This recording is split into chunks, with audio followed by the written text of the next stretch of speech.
everybody. Good morning. It's Crafting Journey here. That Journey Chick on Instagram. Hi. It's Thursday. Can you tell it's Thursday? I have to go to work where I become a superhero. I think I donate like $1 a paycheck for whatever charity this is. The Via Christi Foundation. Oh, United Way. Oh, oops. Yeah. See, I have my to-go cup of coffee. But before I go, the plumber's coming. Yes. He said, I'll be here at 8 o'clock, 8:30. I'm like, good. Because I told him this is the only day of the week that I have to go to work, physically go into the office. He's like, I said, can you come Friday? Nope, can't come Friday. Fully booked. Shoot. And I have to do the laundry. I'm going to run out of clothes if he doesn't get here soon. So, no. I will. I can honestly say that's a phrase you'll never hear me say, that I ran out of clothes, because I've got plenty of pajamas. I spent yesterday in pajamas because it was a no housework day, which is pretty much the same as any other day, except for maybe Saturday when I do housework. So, well, other than the dishes and stuff, like I said yesterday. Goodness. Yesterday was a very busy day for me. I had the Craft With Me Wednesday show last night that I needed to prepare for. And then I spent like hours trying to figure out the editing of this tutorial, which Crashly's going to help me with. But by the time the show started, I was like ready to cry. I was just so frustrated. It's a learning curve, and I've been doing this for almost 2 years now, and this is something new to me. So once I figure it out, I'll be okay. But so as a consequence, I did not listen to all of the trial. I listened to one witness yesterday, the expert witness on the use of force. So we will talk about that, but please forgive me. I did not get the rest of the witnesses. I will make up for that tomorrow. Tomorrow I'll cover what I missed today and what I missed yesterday and whatever happens today, if that makes sense. So you're not going to miss anything.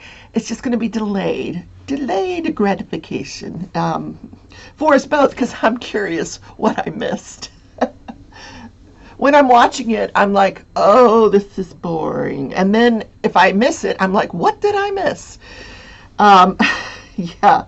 So, what else is going on? Well, the sun is out today. That's new. I spent 2 days without it. Oh my God. Last night was so cold. I don't know what the temperature dropped down to, but I had to put the heater on. It was freezing outside. Probably because we hadn't seen the sun in 2 days. I need this coffee like intravenously. I pretend that it has caffeine, so it doesn't. But it does wake me up, because I guess I feel like I'm getting caffeine, but I'm not really getting caffeine. And I've not had any chest pain since I got off the caffeine. I guess that was the problem all along. So last night I was, after the live, I made myself some dinner, ate dinner in bed. I'm so tired. While I watched some TV, and I literally was falling asleep while I was watching TV. I was that tired. And I don't know that it's me being tired so much as maybe my depression kicking in. I don't know. I feel like maybe today getting out of the house and going to work will help. I need to get out of the house more. Sometimes I feel a little overwhelmed with everything. Like, I want to bring you guys really good content, and And it frustrates me that I can't do it all. I I just can't. So so I do what I can. um,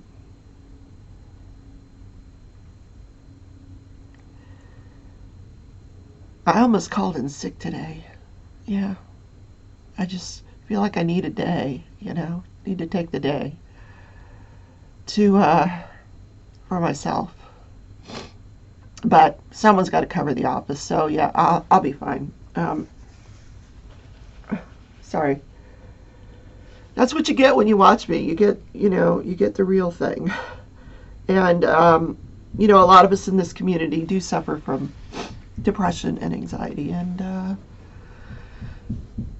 some days it kicks my butt. And yesterday and today was one of those days. So let's talk about what national day it is. Now, this is National Empanada Day. Yes.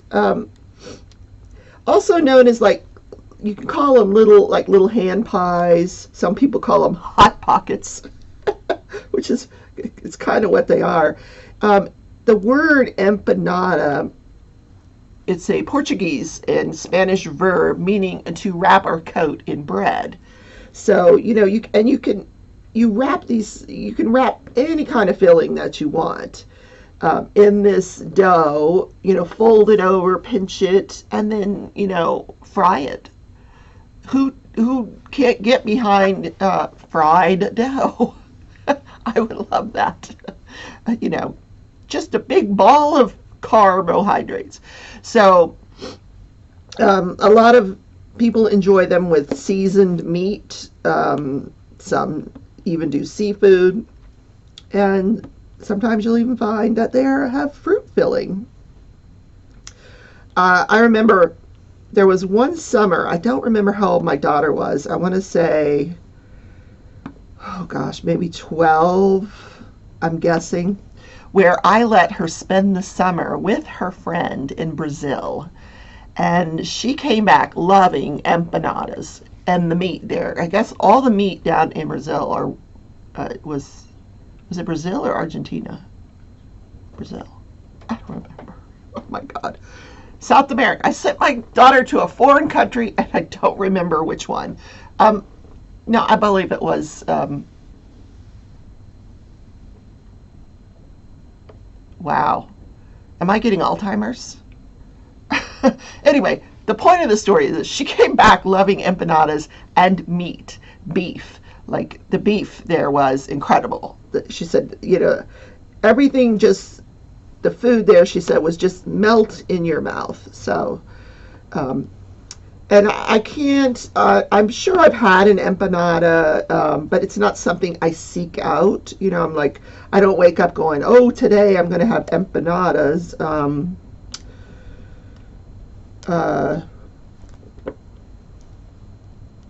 But I'm curious now if I could make them. I think I could make an empanada and it would taste delicious.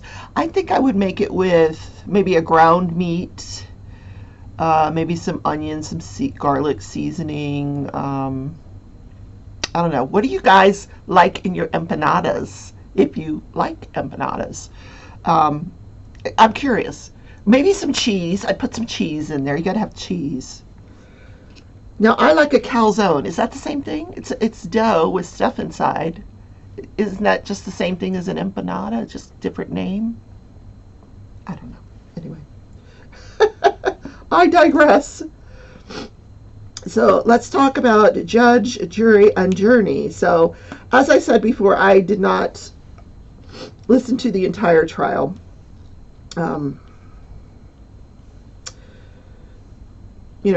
I was trying to work on that video, and that did not work out. So,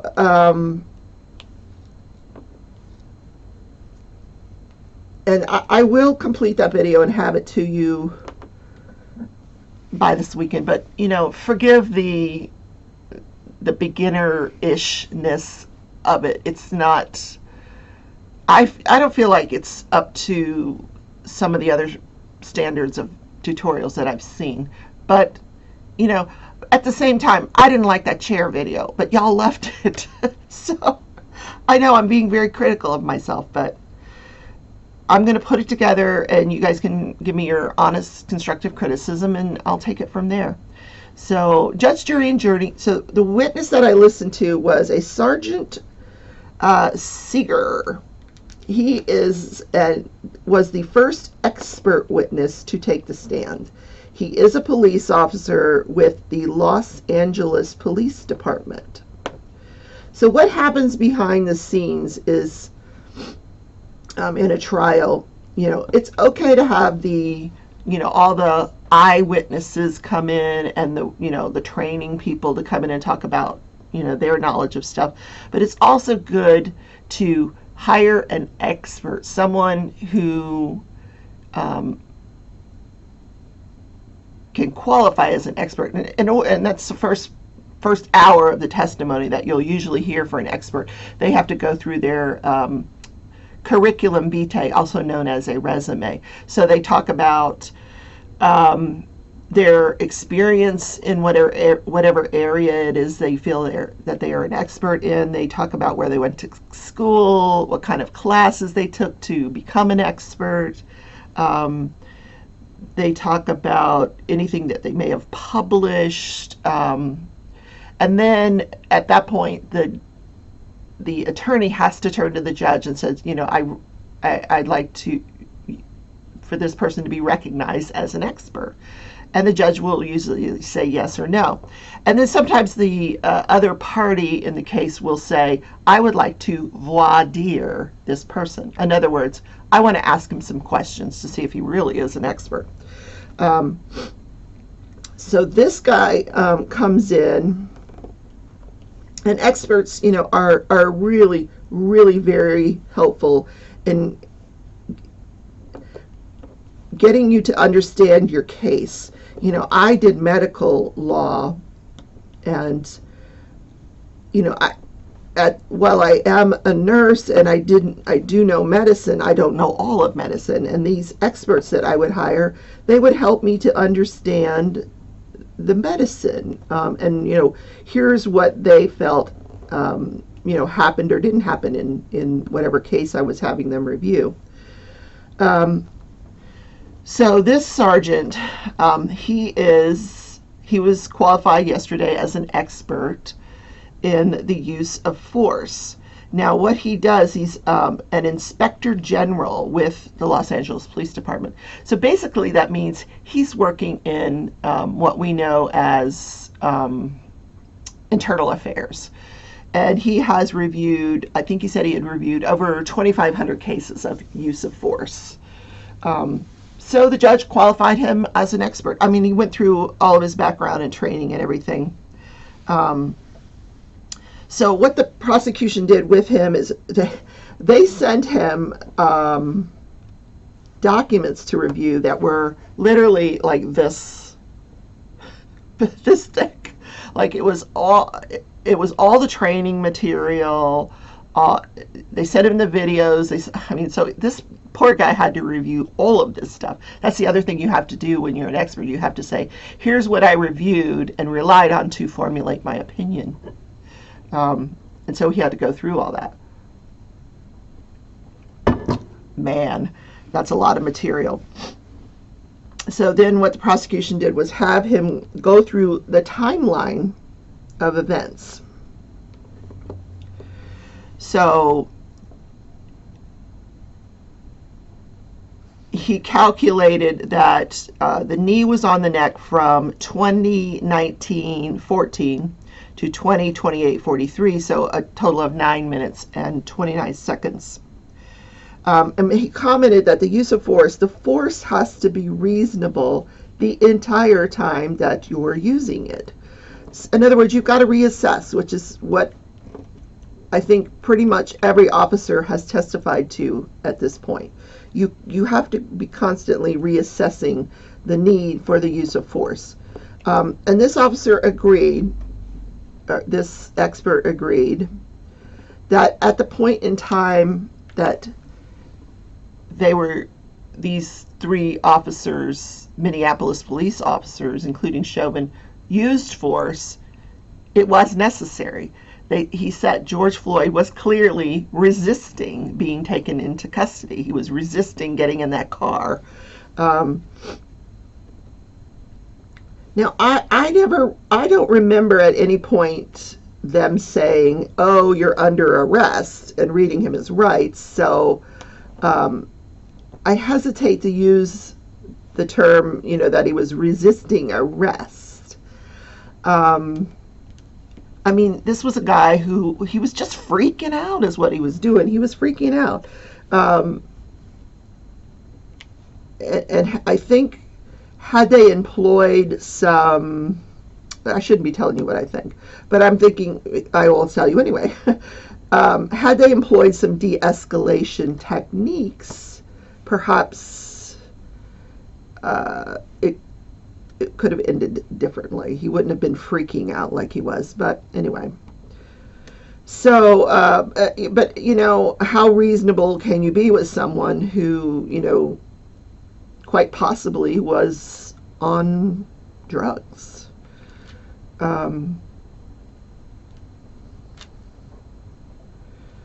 So, but this expert said, yes, at the time that these officers, are there trying to get him in this car, yes, the use of force was clearly necessary.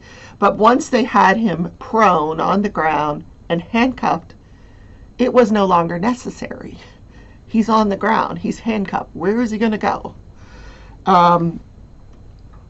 And he also testified that during this timeline that, from 2019 to 2027, the knee of Derek Chauvin was on his neck. Now, the defense has tried to introduce still photos from body cam images or body cam video to make the argument that the knee, that we're all not seeing what we're really seeing, that it's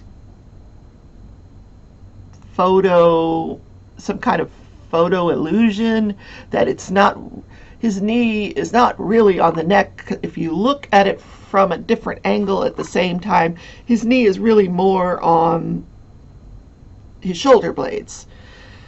Well, okay, if you buy that, if it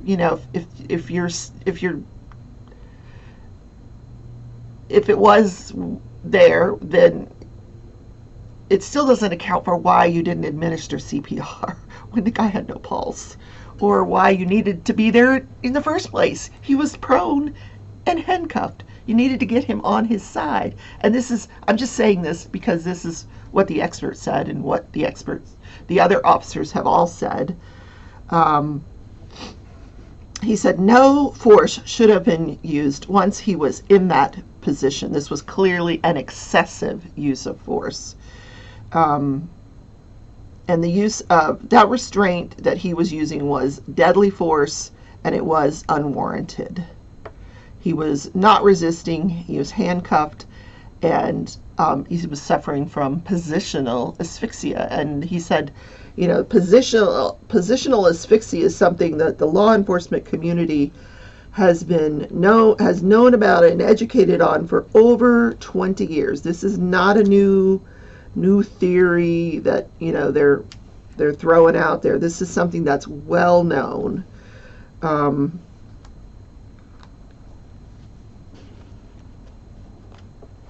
And the topic of the bystanders was brought up because the defense keeps saying, don't you think you might have been you have to take in the totality of the circumstances when you're using force, and don't you think you have to take into account, that there was this crowd there, and don't you think he might have been distracted by this crowd? And this officer said, listen, I have had to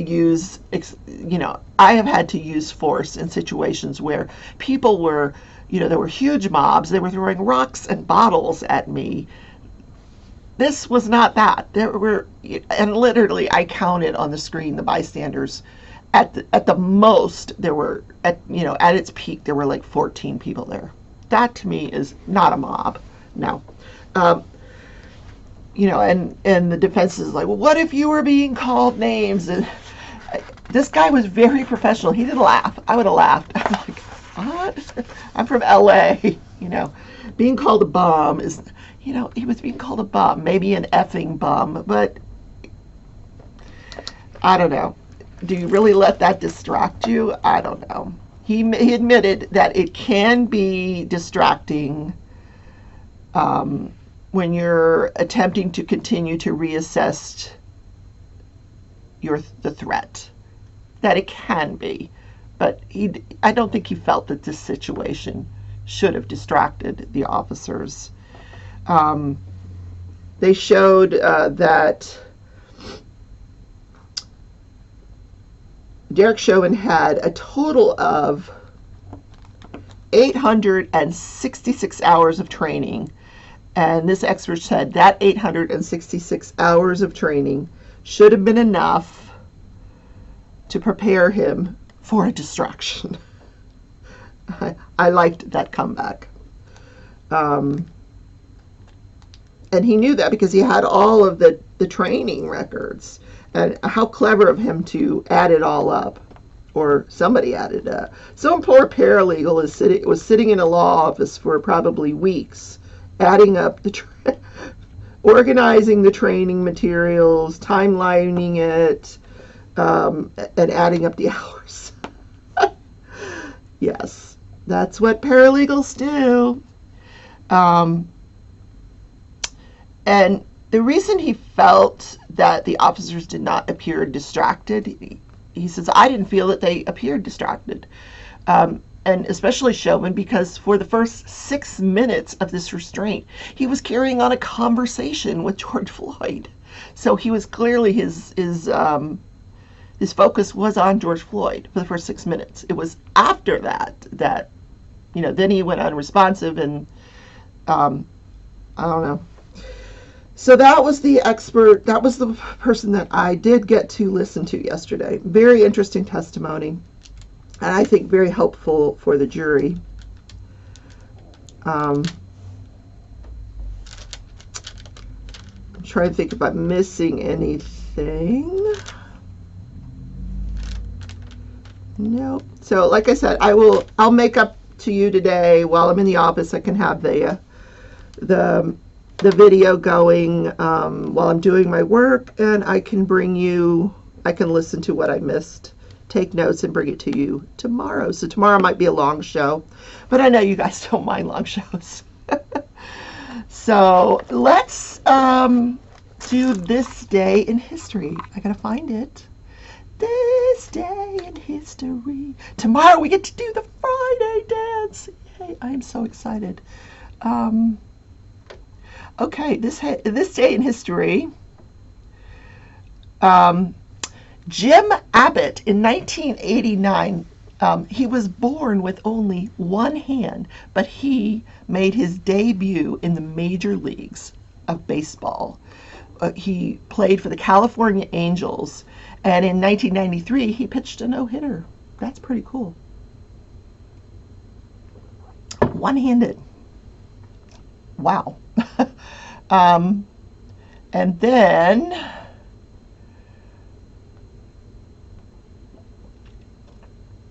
in 1988, Jimmy Swaggart. Do you remember Jimmy Swaggart?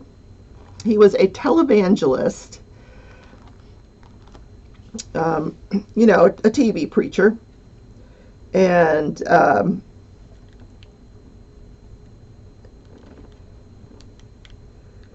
he was defrocked from the Assemblies of God Church after refusing to accept their punishment for unnamed sins. But what we know is here's what happened.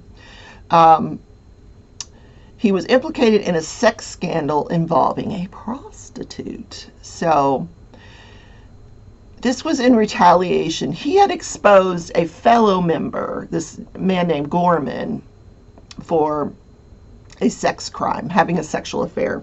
So Gorman sent his son and son-in-law out to follow Jimmy Swaggart. He said, I want you to follow him to this motel. I guess he knew of his proclivities. So the son and the son-in-law follow him to a motel, and he goes into this motel with a prostitute. So they're taking pictures. So when they're done taking all the pictures, they call this Gorman guy who comes out to the scene and then tries to bribe Jimmy Swaggart. Listen, I won't expose you with these photos if you go publicly and say that I didn't do anything wrong so I can get my church back. Well, Swaggart wouldn't do it. So this guy shows the photos to the church, and so Swaggart was brought down.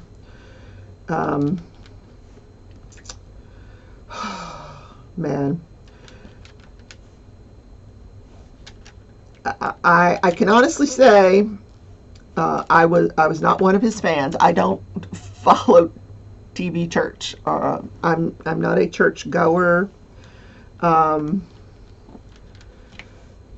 You know, I think that people like him are very, they take advantage of people. You know, my father also suffered from depression, and at one point, you know, I had to go over to his home. His wife called me, and I had to have him put into the hospitalized. His depression was so bad. And when I went through his accounts, because he kept telling the doctors he had no money to pay his bills, I found that he had been donating all this money to Billy Graham. And I thought, what? It turns out he had plenty of money, and he certainly had the right to do that if he wanted. I didn't interfere, but yeah, I just think they are manipulative, and they take advantage of people's good nature. You know, they're people that are in crisis, maybe for whatever reason, maybe an emotional crisis. They come along and they make all these promises, and you know, if you send me money, you know, I don't know. I can't even go there. I'm very little tolerance for that kind of thing. Yeah, so not a fan. Also in 1986, Clint Eastwood was elected mayor of Carmel by the Sea, California. Now, I don't know if he's still doing that. I have no idea. Did I get out any more drills? I did not. It's a good thing the show is almost over. The plumber should be here in 5 minutes. Yay! I might even be able to like do a load of laundry before I'll have to do that when I get home. Yeah, luckily Thursdays, you know, other than having to go into the office, they're not terribly busy days for me. Thursdays and Fridays are kind of okay, even Saturday. So, sorry about my little breakdown earlier in the show, but just know that, you know, depression is no joke. We all have to, you know, those of us that have it, this is something we struggle with sometimes on a daily basis. It is what it is. It's, you know, it's like having any other diagnosis. You learn to live with it, and you learn how to handle it most of the time. So I hope you enjoyed today's show, and it's Thursday tonight. Wolfpack will be on. Love her. That's Stephanie Nelson, so check her out. Wolfpack Diamond Painting. So guys, I will see you tomorrow. Take care. Love you all.